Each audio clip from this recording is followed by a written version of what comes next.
Welcome back to another episode of After the Final Buzzer. I'm your host, Kenny Murphy Jr. I got my dogs with me, Davis. No, my name is Davis. Oh, you gonna leave me hanging, bro? I have my boy Bayless over there on the side. All right, man. How y'all been, man? Been good. Just studying, getting to it, hitting the gym. Been chilling, bro. Just been hooping, studying. Got a test tomorrow. Gotta lock in for it. Facts. I feel that. All right. Since the NFL season is concluded, what y'all think about the Super Bowl? Super Bowl was not what I expected. I can't lie. I thought I was gonna see the Chiefs win. I thought I was gonna see the three-peat. I've been hating on Mahomes for years, and I thought I might as well be on his side this time. But the Eagles D-line just dominated. That was really it. Like, yeah. I feel that. What about you, Bayless? I wanted the Eagles to win because I'm a Giants fan, and then Saquon, so I was rooting for him. I thought they was gonna win the whole time. I didn't think a three-peat was gonna happen, honestly, and I didn't think the Chiefs were like all that good the whole year. They had way too many close games. If you're like for real dominant, you don't let the games be that close or win off of a call or a drop pass or something like that. So, do y'all think Philly can repeat next year? No. I'm a Jalen Hurts hater. Facts. I'm gonna say it right now. No, I don't think Saquon can have another year like that again. And I don't know. I don't see it happening again. I feel that. Yeah, it could happen, but like the Bengals are probably gonna look to improve. The Lions are going to improve. The Ravens are going to improve. It's just going to be hard for them to get, even if they do get back to the championship, I just don't think that they'll have enough to finish the job, really. I feel that. So do y'all think this might be the end for the Chiefs, like their dynasty? Yeah, I think it. I honestly, I think it's looking like a Warriors type situation. Like, I don't think it'll be out of the ordinary if they win within like the next 3 years. But I think the dominance is over.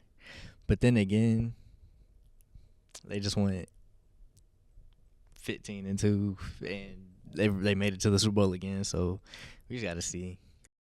Nah, I feel that. What about you? You think they run their dynasty over with? I think it's over. I like David said, I think the dominance is over. If you have the second best quarterback ever, you got a chance. It's kind of like with LeBron. As long as you got him on the team, you got a chance. But Kelsey's probably about to retire. So I think his main weapon is declining. We don't know if he's going to play one more year. He probably max will play 2. But, yeah, I think that the dominance is over. That's what's up. So, as far as way too early picks, since the season just ended, who do y'all think will be there next year, in the Super Bowl next year, and hoisting the trophy? I got the Bills, and I got the Lions. I think it's the Lions' year. I think it's their time to make it to the Super Bowl. With new coaches on offense and defense? Yeah, I feel like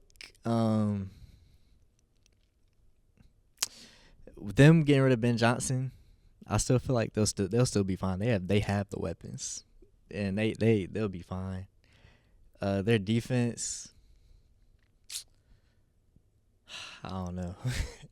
I don't know. Hutch, a full healthy Hutch and Zadarius Smith, that might be tough on the line.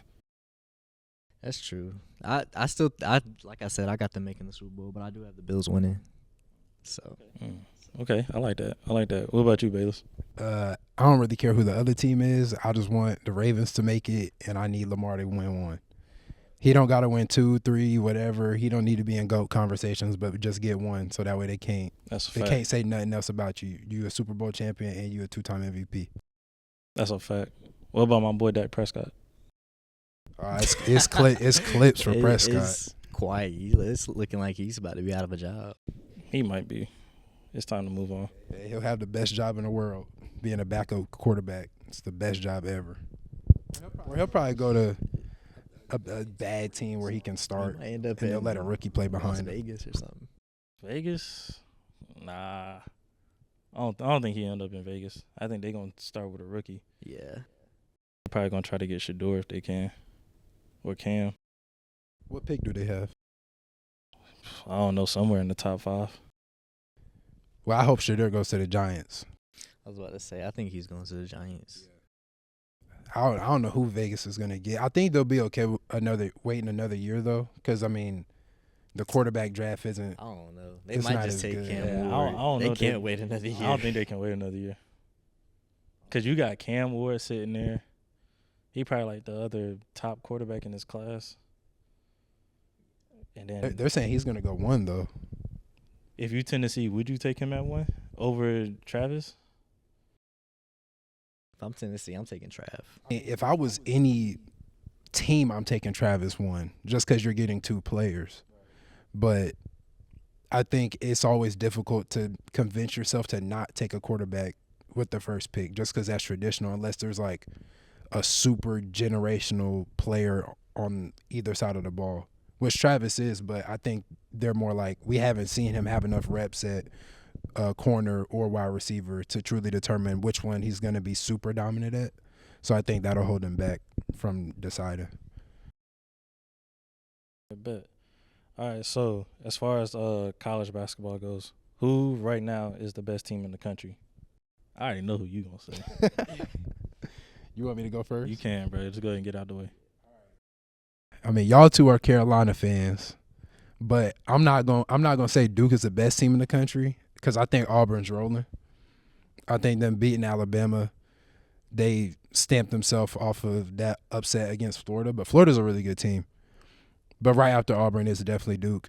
I think the loss to Clemson definitely, like, it was just weird. But Clemson's not a bad team, so it didn't really hurt. And I would have rather them lose early than lose like in the ACC tournament or lose it in the Sweet 16 or Elite 8. So yeah, Auburn 1, Duke 2. Solid. Yeah, I was gonna say Auburn. I can't say Duke, obviously. I can't give Duke too much praise, but y'all be nice, obviously. Solid. Y'all good. And I'll take that. As long as y'all admit that y'all are this year, just this year. We bad. We down just this year. Y'all gonna be down for the next year, and the year after, and the year after. Y'all fire Hubert. No, we ain't gonna be down that long. I promise you. Y'all don't have nobody coming in. We got Caleb Wilson, and we got what? We got 2 4-stars. 2 more. Hey, Dennis, he's nice. I've seen him play in person. He's nice, but I don't think they'll play him right away. He's probably like a 3-year guy. Well, Carolina has a habit of turning one and dones into 4-year guys anyway. I mean, we don't really get too many one and done. So I mean, but Drake and Ian leaving this year. He's probably coming back. His draft stock is tanked. No, it has. Yes, it has. He went from being like projected lottery. Now he's projected like early 2nd round. No, I promise I saw you. like late first. Yeah, but if you're projected late first, if you don't test well at the combine, you're gonna fall. So it's kind of like you got to take that. Are you willing to take that risk? Combine for though, to help boost that stock up a little bit more. I mean, yeah, but I think for him, the stuff that he does well, like, or what they're looking at him for, which is his athleticism, length, and all that, he's gonna measure well. Like, they're gonna be like, okay, what's his real height? As long as he's above 6'6" without his shoes on, they're not gonna tank his stock. But if it comes out he's like 6'4.5" or something, then they're gonna be like, he should be more of a 1 or a 2, or at least handle the ball more. I think for him, he just got to work on his jumper. He just got to get a consistent jumper. Nah, everything is there with him. Like, you can see the flashes. He just doesn't put it all together for the whole game. But, so is Duke beating Carolina sweeping this year? Yeah, I think so. I hope the second game is closer though. Like, I hope it's not It's not a blowout. It's not I a do blowout too. again.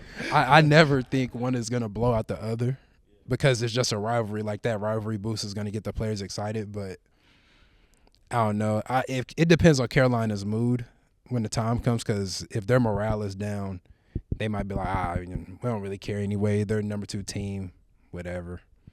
Just don't get messed up. So you said Auburn was the best team. So as far as player of the year, who y'all think is the player of the year between Coop and the big from Auburn? Yeah. If we're talking numbers, it's Janai because he's super dominant. Like, nobody stopping. But Cooper's also dominant.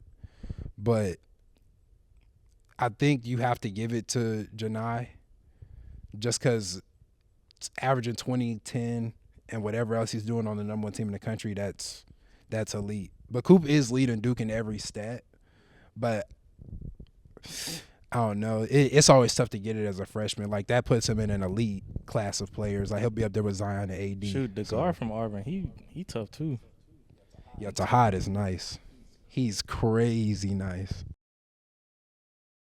You got any comment on that player of the year? I think it goes to the big from Auburn. Yeah. I mean, shoot, we done played both of them, so, and they both gave us work.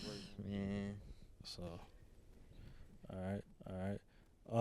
So right now, outside of Duke, Auburn, and probably Florida, who do y'all think is probably the best team going into March Madness, going into the tournament?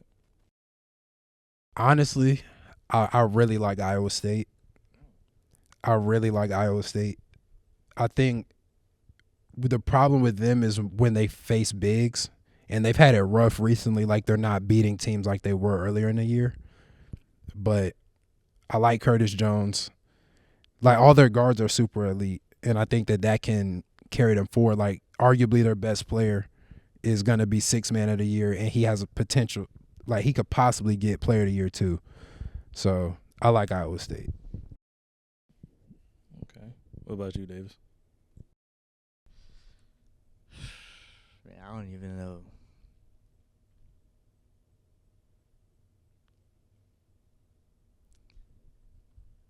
I always like Bama hoops. I always like Bama, no matter what. That's all I say. They have been a screen this year. I'll say. I think Saturday was probably like a kind of like what's going on type of game in the first half. For them to battle back, showed a lot of character. I want to say Kansas, but they've been they're up too and down. shaky. Yeah, Too shaky. they've been up and down this year. Very inconsistent. Like, I watched their last game where they lost on the road to Utah Saturday night. It was just like, what's going on? I think they depend on Hunter Dickinson a little too much. Oh yeah, no, they definitely do. And everybody knows like where the ball going at as soon as they get on offense. And it's kind of like easy. It's make DeJuan Harris, shoot the ball because he's not a good shooter. He gonna try to drive the lane and kick it out. And they don't have the same team as they've had the last couple of years. So I think that's kind of like been their problem, is they rely on Dickinson a little too much. Yeah, I think Bama is that team like nobody really wants to see, because you have to stop them. You have to stop their offense, and their offense is high octane. They're gonna shoot threes. They're gonna score above 85.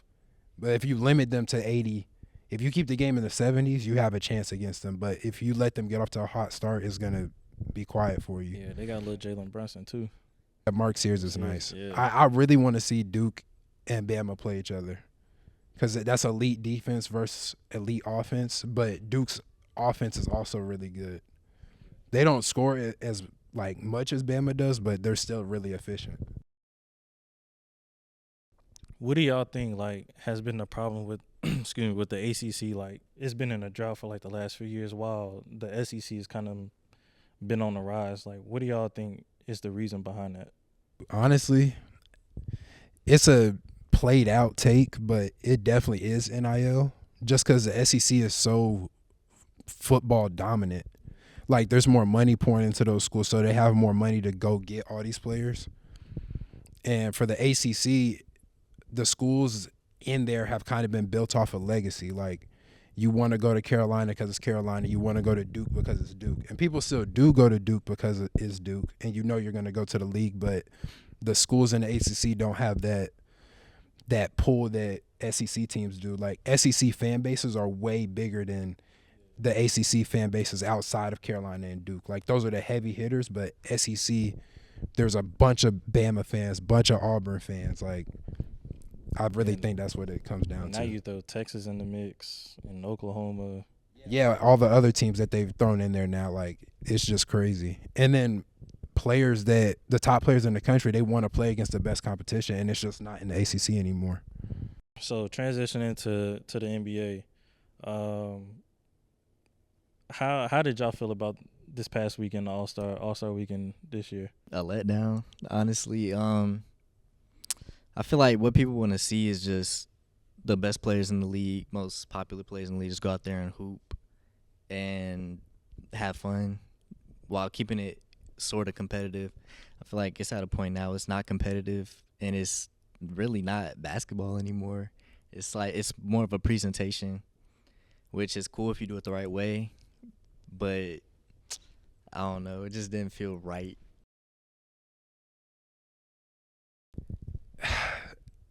I mean, if I'm being honest, I didn't really like it. It's kind of lost its feel. I'm not even gonna blame the dunk contest or any of that because the dunk contest honestly was good. Because Steph Castle, he did like, if Mac McClung gets it in there, he probably wins it. Mac McClung is just crazy. Like he's probably top 3 dunk contestants of all time. I think they need to get rid of the skills challenge. It's just boring. So, Like, what did you think about what San Antonio, like Wemby and Chris Paul did, like just kind of like cheating the system, almost? I mean, they played by the rules, but I think that one of the higher ups was like, "Nah, we can't have them doing that," because then everybody would have copied them, and then it would have made it look bad. Yeah. I mean, that was a nice little loophole. I feel like that was very fitting for Chris Paul. Definitely. But yeah, the skills challenge probably should go. For sure. I mean, the All-Star game itself, the format, in my opinion, it worked because it kind of got the players to play hard, especially because they're like, all right, we're not losing to the rising stars. Like, that's not going to happen. But all the commercial breaks and presentations and antics during the game, I think it takes the players out of it because you're like, okay, we're going to play the 15 points. Now we're taking a TV break. But the TV break is 20 minutes. So they're sitting down for 20 minutes. And then it's like, all right, now I got to warm back up again. And it just messes up the product. Yeah, then they got to play the 30, take another break, and then play the 40. And you can't even see, like, the first-time All-Stars. They don't even get a chance to, like, really showcase. Like, Jalen Brunson is a first-time All-Star or first-time starter, and he only got to play one game. Like, I don't like that. I prefer it to just go back to either pick the teams or do international versus USA or East versus West and keep it 48 minutes, but don't do the target score.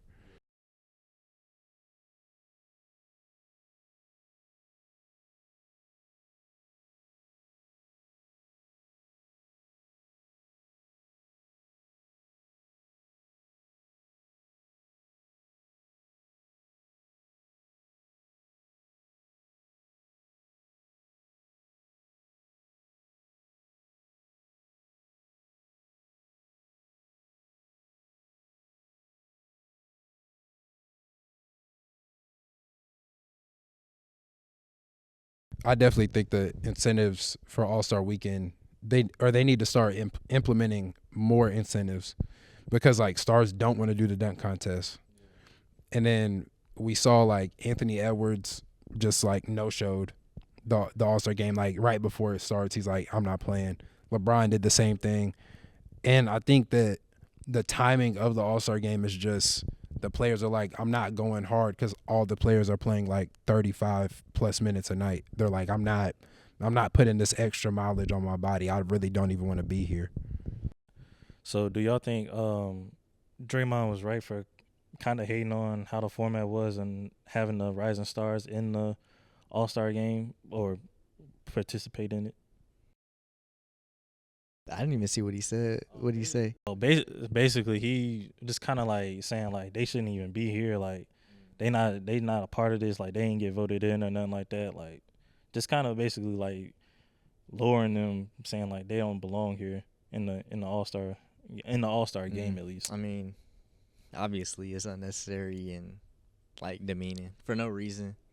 Obviously they deserve to be there. They're in the league just like everybody else, doing their thing, young. But I'm not saying I agree with Draymond, but the Rising Stars should have their own game. I feel like that should still be a thing.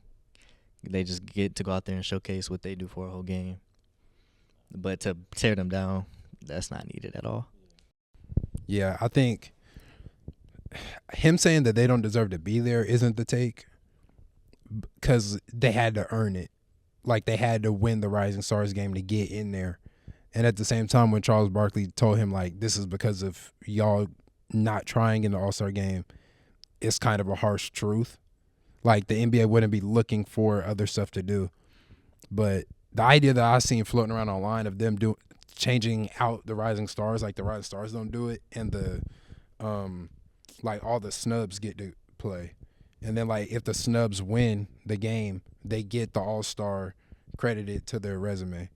And then whoever they beat first gets it taken off of their resume. I kind of like that. I don't know if the players would care that much about it because they're like, I got voted in. Like, people are going to remember it. But I think that's another way to get the players to play hard if they're going to keep that same format. Do you think like the voting format should change? Because like Melo led all the East guards in voting, but didn't make it as a starter or period.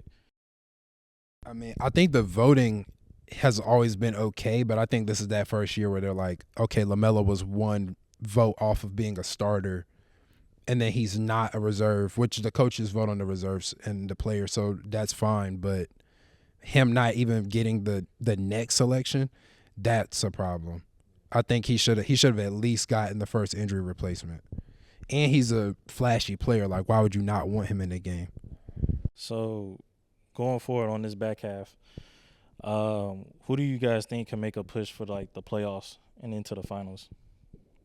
Honestly, I have faith in the Lakers just because of LeBron and Luka.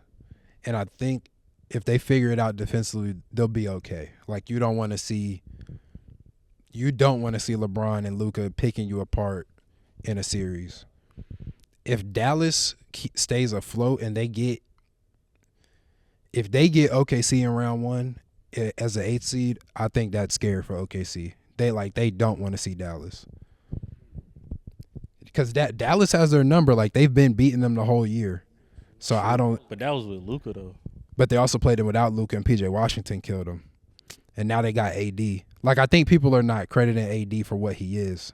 Yeah, I was about to say, after that trade, obviously it's crazy to even trade Luka, but AD is still a baller. But as we see, he can never stay healthy. Yeah. So, and he just got hurt again. So I feel like that'll be a problem. But yeah, like I said, I agree with Dallas being that team. I feel like they'll be fine. Like, they're still a great team. And then AD and Kyrie PNR. Yeah, that'll be tough. Once we see them together, like, that'll be tough. Y'all think, how far do you think Houston can make it? Honestly, they could shock a team, but I don't. If they right now, I think they're 4th, 5th with the Lakers, so they'll have to play the Lakers. They won't beat them in round one. They just have to draw the right matchup to me. Because if they draw an experienced team, it's quiet because nobody on that team has playoff experience other than Van Fleet and Dylan Brooks, and Dylan Brooks got waxed by LeBron. Yeah. So, yeah, I just think it's inexperience for them. You know, it's kind of like when Memphis got their like Josh like second year or whatever. yeah, It's like they just don't have the experience yet. that was the year the Lakers shocked them in the first round, right? Yeah. Oh no, the year they played Golden State. Oh yeah. And they got all the way there. I just think it's gonna be experience for Houston at this point. Yeah, I mean, Amen Thompson coming along well, that definitely helps. But then now they got to get the contract situation figured out because they'll probably have to let Van Vliet go, which I think is fine with the Stars. Right, like their young players starting to play good, and then they got Reed, who hasn't really had a chance. So I think they'll be fine, but they got to get the contracts figured out because Jabari Smith's coming up. Jalen Green just got his. Sengun's going to have to get his. Amin's going to have to get his. And teams are going to go after those players. So they might not have it this year, but they could have it for the next 3 probably if they get it figured out. What about you? You got any sleeper teams or anybody that come up? Nah, I think I don't think the Rockets make it past round 2. That's why. Do y'all think the East is just a 3-team race at this point between Cleveland, Boston, and who else am I missing? Milwaukee? Yeah, Milwaukee, yeah. Well, New York. That's what I was thinking. I was thinking New York. Oh, yeah, New York. I'm so used to the Knicks being bad. Not facts. Yeah, I think it is a I 3-team don't race. see anybody else coming out of the East Well, 4. besides those 4. Yeah. I think Detroit gonna shock some people. Depending on where they land at the end of the year, wherever they place, I think they might shock somebody. Yeah. Because Cade been on a tear.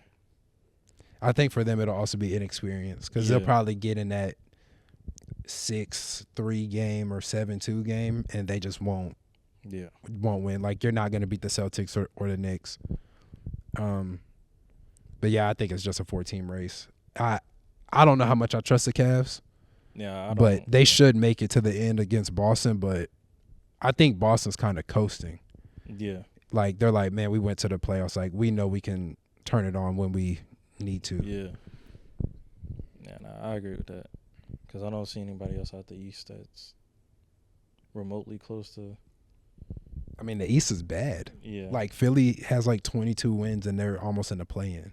Yeah, without PG and Embiid on the floor. Maxey really been carrying the team all year. Yeah. And then obviously like Charlotte isn't good. I pledge allegiance to the flag. I need Cooper Flag on the Hornets. Bring Coop home. You think y'all can get him? Like if y'all got the number, so if Charlotte had the number 1 pick, if they won the lottery and got the number 1 pick, you taking Coop off rip? You have to. You have to. Over Ace? I think I don't even think it's between or Janai if Janai Broom could. Janai Broom, he's definitely not in that conversation because he's old. That's really what's gonna scare teams away. Like yeah, he's super good, but he's 23. Versus Coop is 17, 18 years old.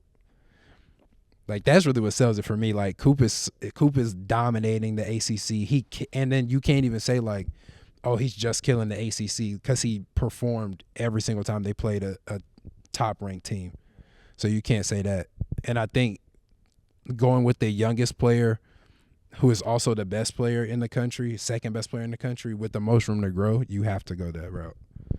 And he slides in so well with LaMelo and Brandon Miller. All right, and then obviously the trade we kind of mentioned it already. How did y'all feel about it? Like, what did y'all take away from that Luka AD trade? Because it was surprising to me. Like, I wasn't expecting 1:00 in the morning. Yeah. And see that come across my phone. I thought it was a joke. Obviously the management didn't like something about Luka.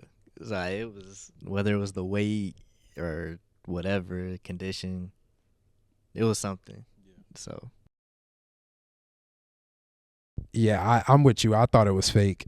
Like I looked at it, I'm like, why would they ever trade Luka? Like this is a guy who's arguably the best player in the league when he's healthy. I don't agree with their reasoning to trade him.